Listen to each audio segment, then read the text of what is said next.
So it's time for Tell Me a Story. And we're reading Esperanza Rising. So what's happened up to this point is that Esperanza has helped out Marta, actually a person that she really didn't like originally, who is striking, and now also their farm that they've been working at. Miguel, who had gotten a job at a railroad, was lost that job because some other workers were willing to from other places in the United States were willing to work for less money, and Esperanza confronted him about what he was willing to accept, and Miguel took off, and so she's thinking that his leaving, and she knows that his leaving was actually her fault.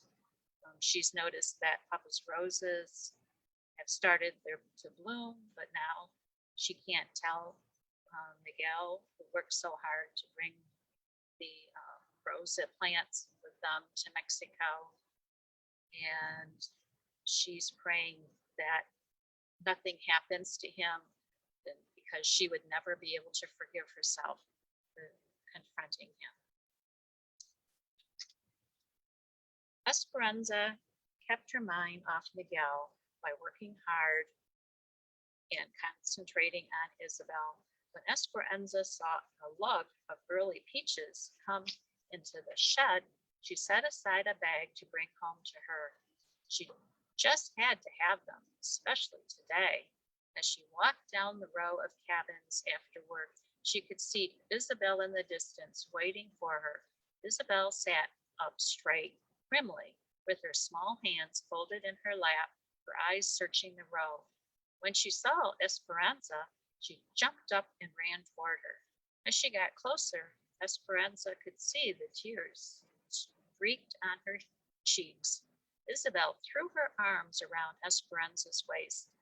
"I did not win Queen of the May," she said, sobbing into the folds of her skirt. "I had the best grades, but the teacher said she chose on more than just grades." Esperanza wanted desperately to make it up to her. She picked her up and held her. "I'm sorry, Isabel. I'm so sorry that they did not choose you." She put her down and took her hand, and they walked back to the cabin. "Have you told the others? Your mother?" "No," she sniffed. "They are not home yet. I was supposed to go to Irene and Melina's, but I wanted to wait for you." Esperanza took her into the cabin and sat on the bed next to her. "Isabel, it does not matter who won. Yes, you would have made a beautiful queen, but that would have lasted for only one day. A day goes by fast, Isabel, and then it is over." Esperanza bent down, pulled her valise from under the bed, and opened it. The only thing left inside was the porcelain doll. She had shown it to Isabel many times, telling her the story of how Papa had given it to her. Although a little dusty, the doll still looked lovely, its eyes hopeful like Isabel's usually were. "I want you to have something that will last more than one day," said Esperanza. She lifted the doll from the valise and handed it to Isabel. "To keep as your own." Isabel's eyes widened. Oh, no, no, Esperanza," she said, her voice still shaking and her face wet with tears. "Your papa gave her to you." Esperanza stroked Isabel's hair. "Do you think my papa would want her buried inside a valise all this time with no one playing with her? Look at her. She must be lonely. She's even getting dusty. And look at me. I am much too old for dolls. People would make fun of me if I carried her around, and you know how I hate it when people laugh at me. Isabel, you would be doing me and my papa a favor if you would love her." Really? Said Isabel. Yes, said Esperanza. And I think that you should take her to school to show all your friends. Don't you agree? I'm sure none of them, not even the Queen of the May, has ever owned anything as beautiful. Isabel cradled the doll in her arms, her tears drying on her face. Esperanza, I prayed and prayed about being Queen of the May. Our Lady knew that being queen would not last, but that the doll would be yours for a long time. Isabel nodded, a small smile beginning. What would your mamma say? Esperanza hugged her. I have a meeting with the doctor this week, so if he lets me, I will ask her. But I think that mamma would be very proud that she belongs to you. Then, grinning, she held out the bag of peaches. I hate asparagus too. Esperanza and Hortensia waited in the doctor's office. Hortensia sat and tapped her foot, and Esperanza paced, looking at the diplomas on the wall. Finally, the doors swung open and the doctor walked in and scooted behind his desk and sat down. Esperanza, I have good news, he said. Your mother's health has improved, and she'll be well enough to leave the hospital in a week. She is still a little depressed, but I think she needs to be around all of you. Please remember, though, that when she goes home, she will have to rest to build up her strength. There still is a chance of a relapse. Esperanza started laughing and crying all at the same time. Mama was coming home. For the first time in the 5 months since Mama had entered the hospital, Esperanza's heart felt lighter. The doctor smiled. She has been asking for her crochet needles and yarn. You can see her now for a few minutes if you like. Esperanza ran down the hospital halls with Hortensia behind her to Mama's bedside, where they found her sitting up in bed. Esperanza flung her arms around her neck. Mama! Mama hugged her then and held her at arm's length and steadied her. Oh, Esperanza, how have you grown? You look so mature. Mama still looked thin, but not so weak. Esperanza felt her forehead, and there was no fever. Mama laughed at her. It wasn't a strong laugh, but Esperanza loved the sound. Hortensia pronounced that her color was good and promised to purchase more yarn so that would be waiting when she came home. You would not believe your daughter, Ramona. She's always gets called to work in the sheds, and she cooks now and takes care of the babies as well as their own mother. Mama reached up, pulled Esperanza to her chest and hugged her. I am so proud of you. Esperanza hugged Mama back. When the visiting hour was over, she hated to leave, but kissed Mama and said goodbyes, promising to tell her everything as soon as she came home. All week they prepared for Mama's homecoming. Hortensia and Josefina scrubbed the little cabin until it was almost antiseptic. Esperanza washed all the blankets and propped the pillows in the bed. Juan and Alfonso cushioned a chair and several crates under the shade trees so that Mama could recline outside during the hot afternoons. On Saturday, as soon as Esperanza helped Mama from the truck, she wanted a quick tour of Papa's roses, and she got weepy when she saw the blooms. Visitors came all afternoon, but Hortensia would only let people stay a few minutes. Then she shooed them away for fear Mama wouldn't get her rest. That night, Isabel showed Mama the doll and how she was taking care of it, and Mama told her that she thought Isabel and the doll belonged together. When it was time for bed, Esperanza carefully lay down next to Mama, hoping she wouldn't disturb her. But Mama moved closer and put her arms around Esperanza and held her tightly.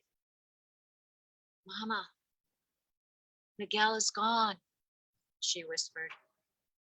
I know, Mija. Hortensia told me. But Mama, it was my fault. I got angry and told him he was still a peasant, and then he left. It could not have been all your fault.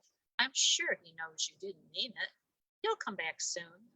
He couldn't be away from his family for long." There was quiet.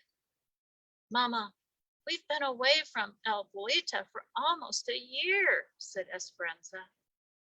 "I know," said Mama quietly. "It doesn't seem possible. But I've saved money. We can bring her soon. Do you want to see how much?" Before Mama could answer, Esperanza turned on the light, checking to make sure she hadn't woken Isabel. She tiptoed to the closet and took out her valise. She grinned at Mama, knowing how proud she would be of all the money orders. She opened the bag and her mouth dropped open. She couldn't believe what she saw. She tipped the valise upside down and shook it hard. It was empty. The money orders were gone. Las uvas, grapes. Miguel was the only one who could have taken the money order. No one doubted that. Alfonso apologized to Esperanza, but Mama graciously said that Miguel must have needed the money to get to Northern California. Alfonso promised the money would be paid back one way or another, and Esperanza knew it would be, but she was angry with Miguel. How dare he go into her valise and take what was not his, and after all her hard work? Mama seemed to get a little stronger every day, although she still took many naps. Hortensia was happy that she was eating well, and every day Esperanza brought home just picked fruit to tempt her. A few weeks later, Esperanza stood on the shed dock in the morning and marveled at the peaches, plums, and nectarines that poured into the shed. "How will we ever sort them all?" she asked. Josefina laughed. "One piece at a time. It gets done." They started with the small white clingstone peaches and then the larger yellow albornotes.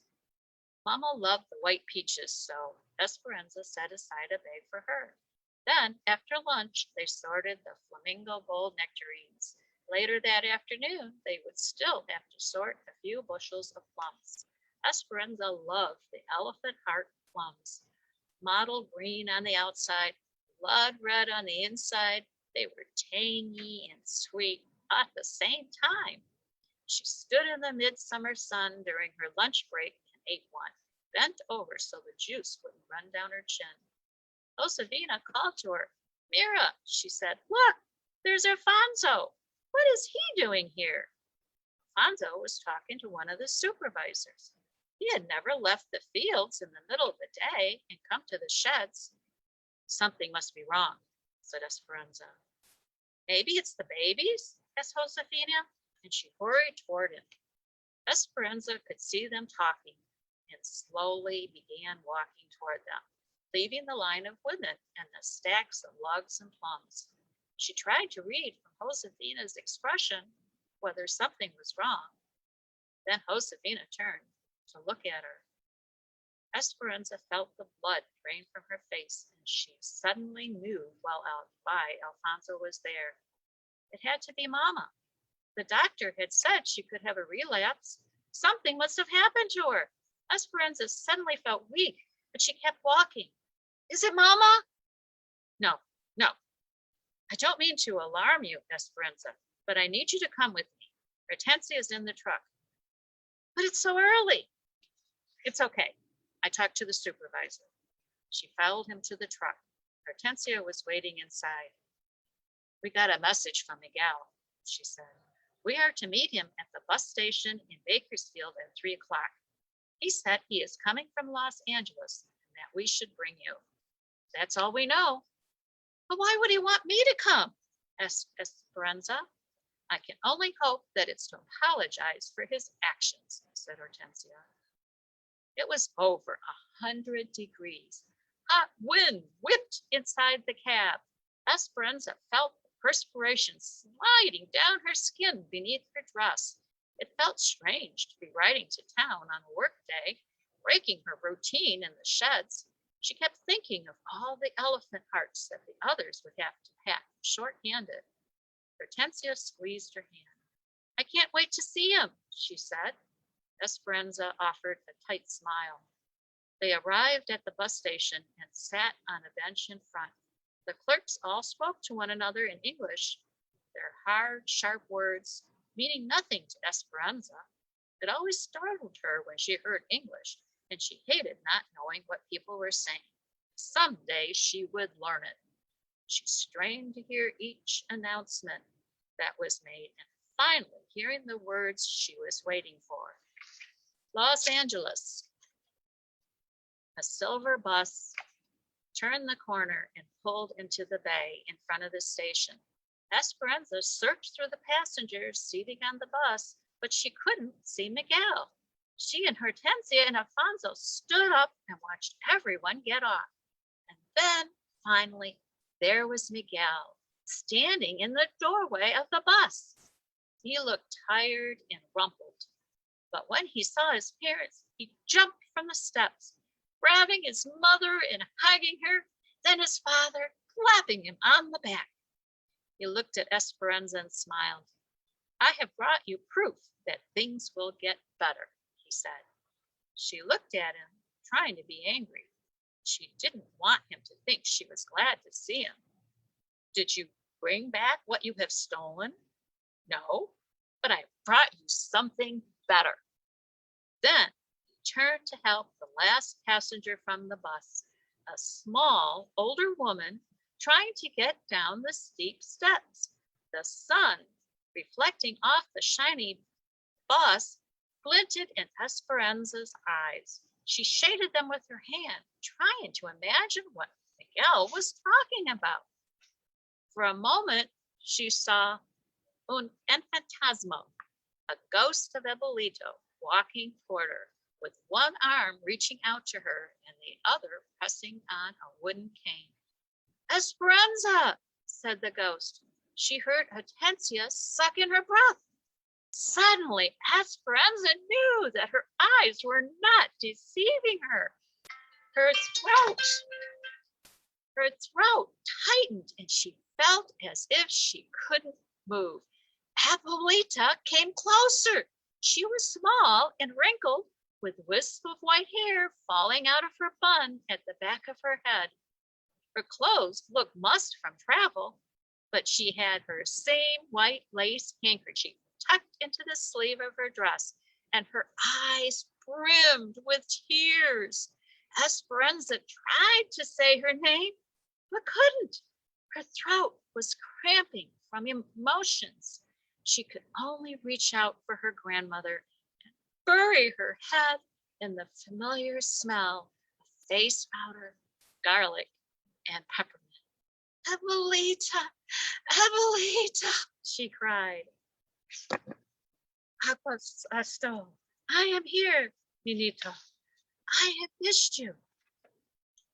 Esperanza rocked her back and forth, daring to believe that it was true, looking at her through tears to make sure she was not dreaming, laughing, finally laughing and smiling and holding her hands. Then Hortensia and Alfonso took their turns. Esperanza looked at Miguel. How? She asked. I needed to have something to do while I waited for work, so I went for her. After they pulled into camp, they escorted Abuelita into their cabin, where they found Josefina, Juan, and the babies waiting. Josefina, where's Mama? It was so warm we settled her in the shade. She fell asleep. Isabella's sitting with her. Is everything all right? Hortensia introduced Abuelita to Juan and Josefina, whose faces lit up. Esperanza then watched her grandmother look around the tiny room that now held pieces of their life together. Isabel's pictures on the wall, a bowl of peaches on the table, the baby's toys underfoot, Papa's roses in a coffee can. Esperanza wondered what Abuelita thought of the sad conditions, but she just smiled and said, Please take me to my daughter. Esperanza took Abuelita's hand and led her toward the trees. She could see Mama reclining in the shade near the wooden table, A quilt was spread on the ground nearby where the babies usually played. Isabel was running back from the vineyard, her hands full of wildflowers and grapevines.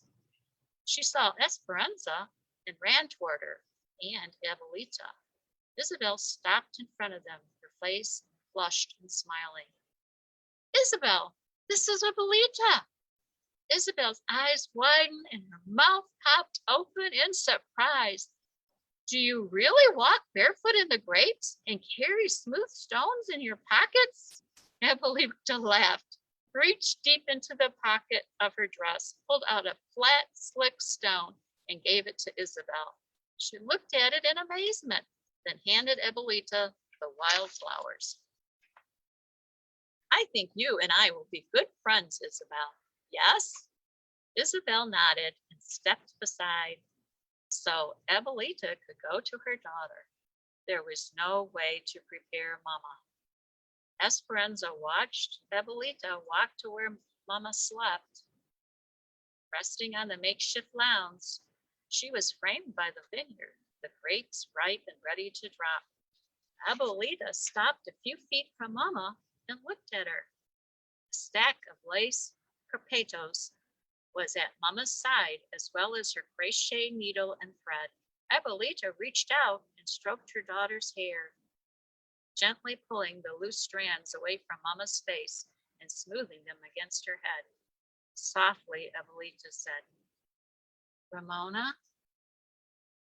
Mama did not open her eyes, but said as if she was dreaming, Esperanza, is that you?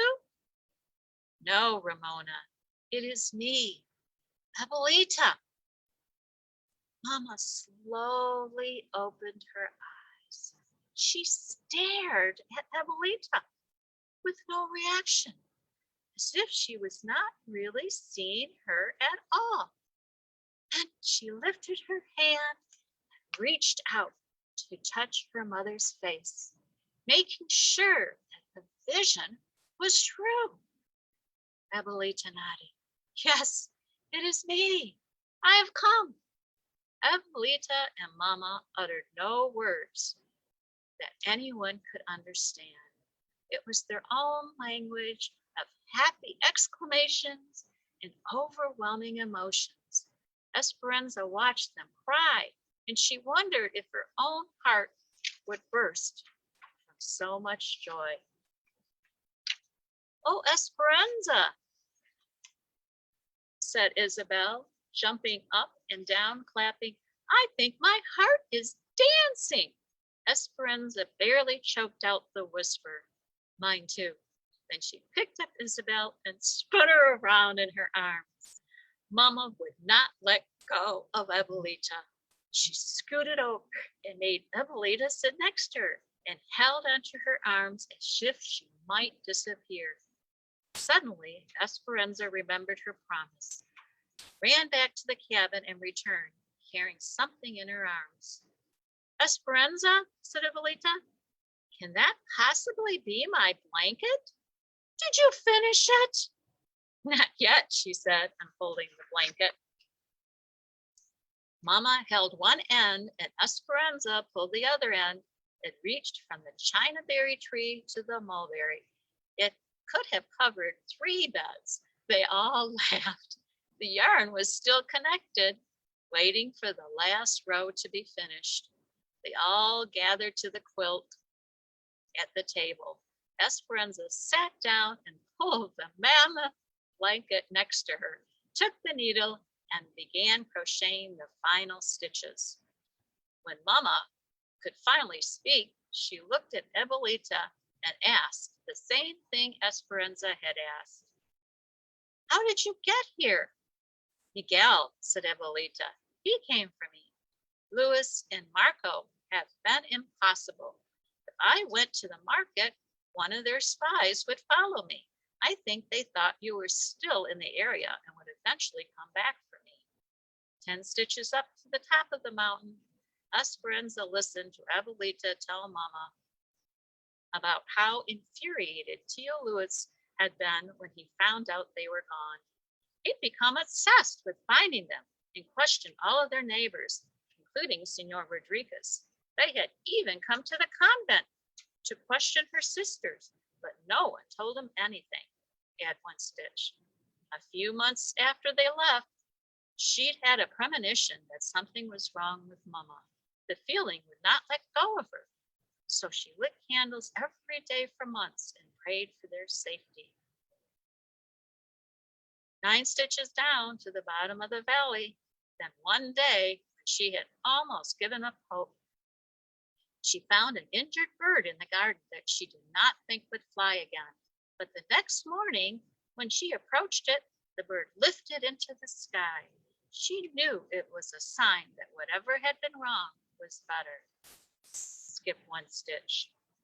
Then one of the nuns brought her a note that someone had left in the poor box addressed to her. It had been from Miguel. He suspected that Abuelita was being watched, so he delivered his note after dark, telling her of his plan. 10 stitches up to the top of the mountain, Miguel and Senor Rodriguez came in the middle of the night and took her to the train station. It was all very exciting, and Miguel didn't leave her side until once during the entire trip. He brought her all the way here. Add 1 stitch. He said that Ramona and Esperanza needed her. He was right, said Mama, her eyes teary again, gratefully looking at Miguel. Mountains and valleys, mountains and valleys. So many of them, thought Esperanza. When a strand of her hair fell into her lap, she picked it up and wove it into the blanket, so that all of the happiness and emotion she felt at this moment would go with it forever. When Esperanza told Abuelita their story about all that had happened to them, she didn't measure time by the usual seasons. Instead, she told it as a field worker, in spans of fruit and vegetables, and by what needed to be done to the land. They had arrived in the valley at the end of the grapes, Thompson seedless, red Malagas, and the blue-black Ribeers. Mama breathed in the dust at the end of the grapes, and that's when she got sick. Then it had been time to prune the grapes and get ready for potatoes. Working potatoes was the heart of winter and the cold that dampened the bones. And during potato eyes, Mama had gone to the hospital. There had been no months with names, only the time of tying canes amidst the ghosts of grapes and gray days that never warmed. But afterward came the anticipation of spring in a valley pregnant with needs, graceful asparagus, ripening vineyards, and growing trees. Then early peaches called, crickets in the field started their nightly symphonies, and Mama came home. Abuelita arrived during plums, and now the grapes were delivering another harvest, and Esperanza was turning another year. So that's where we're going to stop for today with Esperanza Rising, and I'll be back again tomorrow on Friday at 1:15. Looks like we might be able to finish the story tomorrow. Looks like that will be the end of it. Just a few pages left. So what do you think is going to be the ending of Esperanza Rising? This is Bonnie Balda from the Panic Public Library, wishing you a healthy and happy day. Goodbye. Join me for 3 o'clock for Grandma Reads a Story.